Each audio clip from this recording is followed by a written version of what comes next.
Hey everybody, it's Lon.TV, and we're taking a look today at having a multiple Nintendo Switch household. I bought my wife and the kids a Nintendo Switch Lite the other day around Christmas time. And what I was hoping I'd be able to do is load up my digital games on this one, in addition to having them on my main Switch that I've had for the last 2.5 or 3 years, and be able to let the kids play with some stuff while I'm on the other console, perhaps. But unfortunately, this has proven itself to be a little bit more difficult than I think it should be.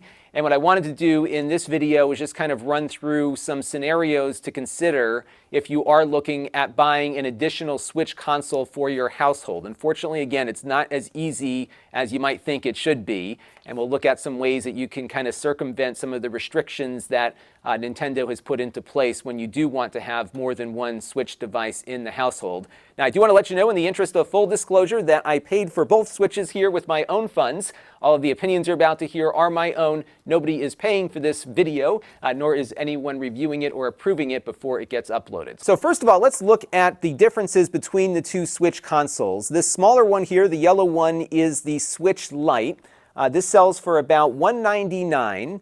And the larger device here is the original Nintendo Switch console. I have an aftermarket game controller here attached to the side that adds a proper D-pad to the Nintendo Switch. And there's a couple of key differences between them beyond their size. So the first big thing is that the larger, more expensive Switch can connect to a television. So you can use it like a regular game console in addition to having it work handheld. This one is handheld only. Another big difference here is that the controllers don't detach on the Switch Lite. It is an all self-contained unit here, whereas on the other Switch here you can pop off these Joy-Cons and use them as individual controllers if you want on a few games that support that.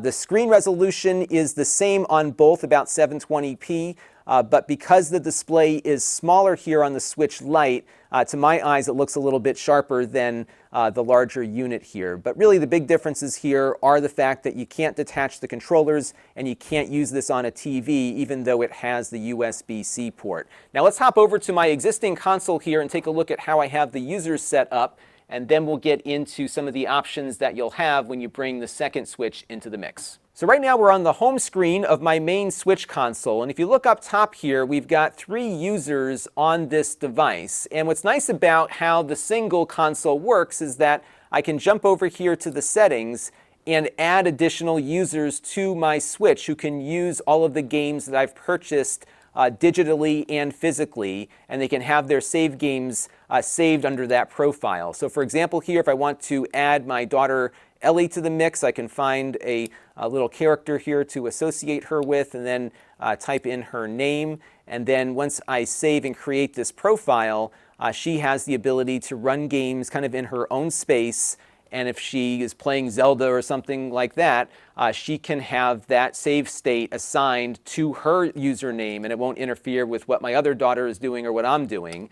And this is great because, again, you can have all these different users on here, and this will work with the digital games too. In fact, when you go to load up a game here, it will ask us which user is going to play that game, and it will then load up the save files that that user created, and nobody is interfering with anybody else. That's great. The problem, though, is that when you want to bring the second Switch console into the mix, you start getting a lot of complexity, especially when you have multiple users on the first Switch console that you set up. Let's take a look at some of the problems that you'll encounter. So now when you have 2 or more consoles on your Nintendo account, one of them has to be called the primary console. And what I've done is assigned my larger Switch here as the primary. And this means that whenever I load up a game, this one will have all of the licensing stored locally on it. Now, this one is not a primary. This is one of my secondary consoles. And if I switch it on here and jump into wanting to play a game, for example, let's say we want to load up Virtua Racing. What will happen here is it will have to go out on the internet and validate that I can run this game right now. This one won't need to do that verification because it's the primary one, but because this one is the secondary, it will always need to go online before it loads up any digital game. The other issue that I ran into when setting up the secondary console is that All of the extra users, like my daughter's one I just created on the main console, those will not travel over to the secondary console. So the main user is the only one that you can add to the second console. All the other users you created will not have access to anything other than the primary. And this gets really complicated, especially when you're talking about digital games, because all of these games here were purchased by my account on the main console, and even though the main console's users can play all those games, this device will only let me play the games if I'm logged in as the primary user. And as a result of that, my daughters will not have their own save games because everything has to be under my account on the secondary device. Now, when you have a secondary console set up, it will only allow you to run one digital game on your account,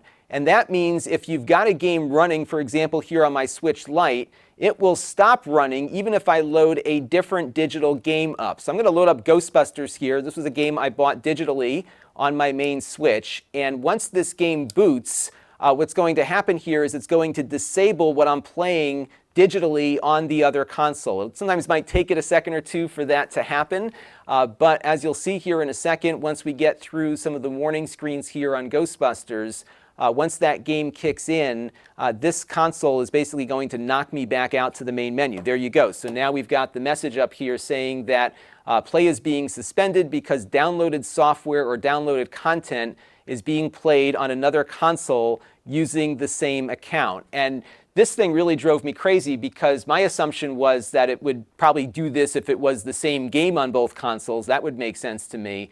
But no, it is any downloaded game will have this occur. So if I've got one kid playing a digital game on this one, and another kid trying to play a digital game on the other one, the secondary console will be knocked off until the game is closed on the other device. But there are ways to work around this. Let's look at a couple of scenarios. Now, the first workaround involves the primary console.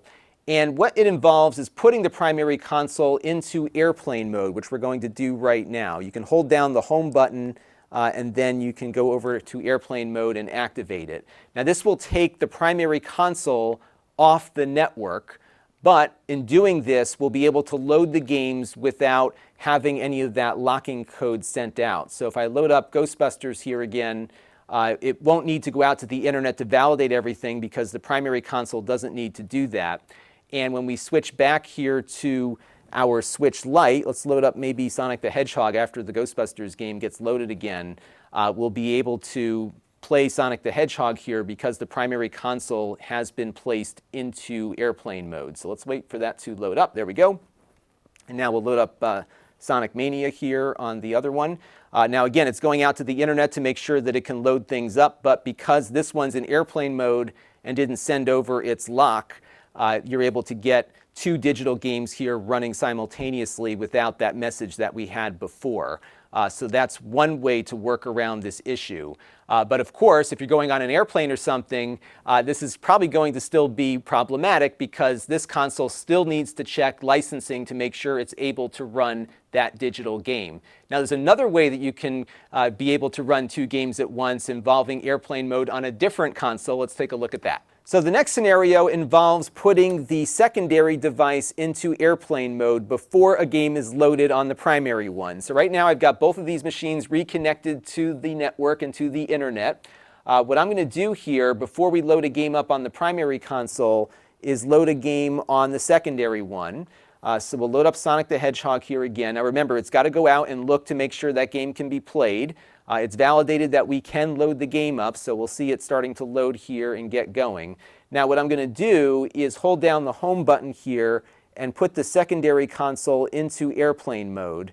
And this will run for a while like this. I'm not sure exactly how long, but you should be able to run the game for a decent amount of time before it decides to check again. And now that we have this one off the network, if I load up another digital game here, what you'll see is that things will be working on both without the other one getting knocked off the network. And the reason is that this one isn't on the network to receive the signal to lock the game, and that's how we're able to make all of that work here. But remember, this console still needs an internet connection to load digital games. And that is, of course, going to create an issue if you're traveling and in an area where you don't have internet access to check that license on the secondary device. Now, there are some ways to work around this. What you can do is go back into the eStore screen that we were on before, and if you deregister the primary device from the eStore and then register your secondary device as the primary, then you don't need the internet connection to connect on the portable one. But again, if you are traveling with both consoles, one of them is going to need an internet connection to get the game started. And that, of course, is going to present some issues for families. So what's the solution to this, given how complicated this is really to get these games validated and running? The solution really is quite simple, which is to go out and buy physical games instead of the digital ones. Most of the Switch titles are available physically. Some of the games, though, are not, and you might have to look around at limited run games and a few other companies now that are making physical versions of what were initially only digital games. So your library might be a little bit more limited, but if you are running a multi-Switch household, you're going to have a lot more flexibility with the physical games. Let's take a look and see how they work. All right, so our next scenario here is that we've got a physical game that we're going to load up on the primary device. I've got Mario Kart here. We're just going to put that cartridge back in, and we'll load the game up, and then we'll load a digital game now from the secondary console. And we shouldn't have a problem now because we are not playing a digital game on my primary console, and that should not create a locking scenario that would prevent us from loading up a digital game here. So we're going to load up Lego Worlds on my Lite console here. Again, this was a game that I purchased digitally. Again, it does still need to be on the internet though, because it has to validate that license. But because we're running a physical game here on the primary one, we won't have the lockout on the digital game. And as you can see here, both are looking to be running simultaneously. Yep, there we go. So we're not getting that issue we had a little bit earlier. Likewise, I could go out to my Lite console here and load up another physical game if I wanted to. So I could take the Zelda, this is the Link's Awakening game. I can pop that one in the top here and be able to play that as well. So let's put that in. And then we'll go back out to my home screen here. You can see that's finding itself. And the cool thing is that, let me give you a closer view here.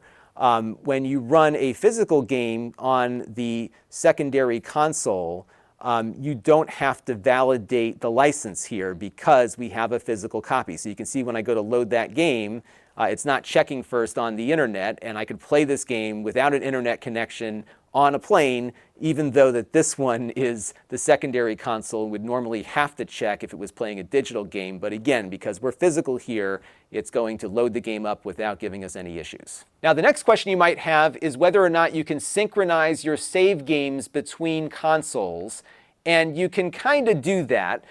So first thing you have to have is a Nintendo Online account. And that account will be assigned, if you are a single user subscription, to the main user on your console. You can get a family subscription for a little bit more money. I think it's a $15 price difference. And that will allow you to connect up to 8 different accounts to one online account. So every user could back up their save game data to the cloud if you wanted to. Now I'm going to show you the Sonic the Hedgehog game here real quick that we were playing a minute ago. And I got to go into my all software thing here to find it, because I have this game backing up to the Nintendo cloud.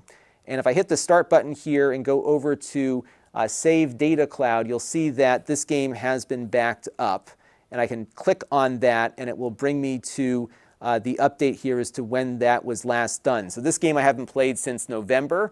But it successfully backed up my game to the cloud, and I can then, if I ever lost my console or whatever, I can get that save game data back. And for a long time, Nintendo didn't have this at all, so it's great now that you have the option. But the only way to back up stuff to the cloud is to have that Nintendo Online subscription. Now, what about the second console? Because I installed the game and started playing with it, but it created a new save file because it hadn't brought in the data from my cloud initially. The good news is that it does appear to have some conflict protection here, and it detected that my automatic backup is not going to work here because it did see that there was a conflict, that there was a save game file up there already. So the way that we're going to manage this here is to close this window. And what you don't want to do is back up the save data from this console right now, because this is basically a clean slate and it would erase all the progress that I had. So what I want to do here is get the data from the cloud. And you can see the cloud data here is the same as it was on the other console. Let's switch back. Remember, 11/11 at 9:23 p.m. That is the same date that I have here on this one from the cloud. So if I backed up my save data right now, it would be taking what the console generated today. We don't want that. So I'm going to download save data, and this will now bring data from the cloud to this device, and I'll have everything where I last left off. Now it's going to remind me that I'm going to be overwriting the local data. Again, a lot of protection here. We're going to click that, and it's going to download the save data. And now when I load up Sonic Mania, I'll be picking up where I left off on the other console. But you have to know this is not quite a real-time sync like you would get from Dropbox or something like that. You really do kind of have to manage this, and you will probably run into scenarios where you'll get that warning, or you might be in a scenario where it's not backing up because it's detecting a conflict, and then you've got progress on one console and progress on another one, and then you got to figure out which file you want to have as the main one. So they're doing a somewhat okay job of at least allowing you to move that save data around, but it's not doing so great in the syncing of that data automatically without you having to kind of monitor it. So there is some management here of data to make sure that your save game data is up to date on both consoles. And before you start playing a game, you're going to need to jump in and check and make sure that that save game data matches where you left off on the other device. So there you go. It is possible to have a multiple switch household, but unfortunately it's not that easy, especially if you've been buying up a lot of games digitally. So my advice would be, if you are looking to get a couple more Switch consoles for the house, really try as best you can to stick to the physical media.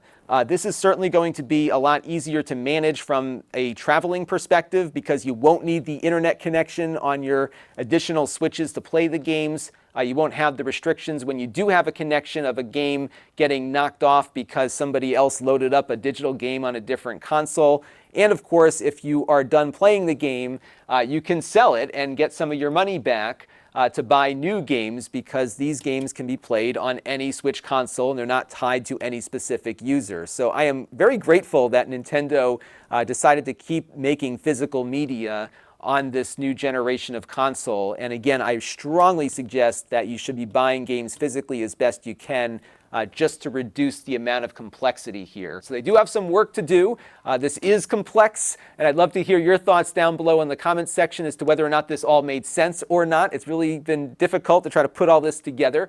So do let me know down there. We'll do some follow-ups as Nintendo changes things down the road. I'm sure they will. And until next time, this is Lon.TV. Thanks for watching. This channel is brought to you by the Lon.TV supporters, including gold level supporters, the Four Guys with Quarters podcast, Tom Albrecht, Rajesh, Logic GR, and Kalyan Kumar. If you want to help the channel, you can by contributing as little as $1 a month.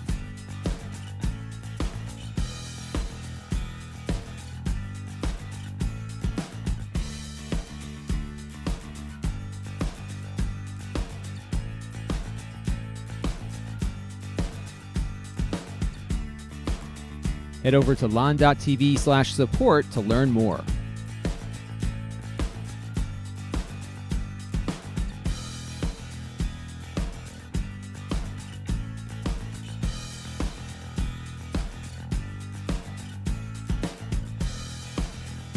And don't forget to subscribe. Visit Lon.TV/s.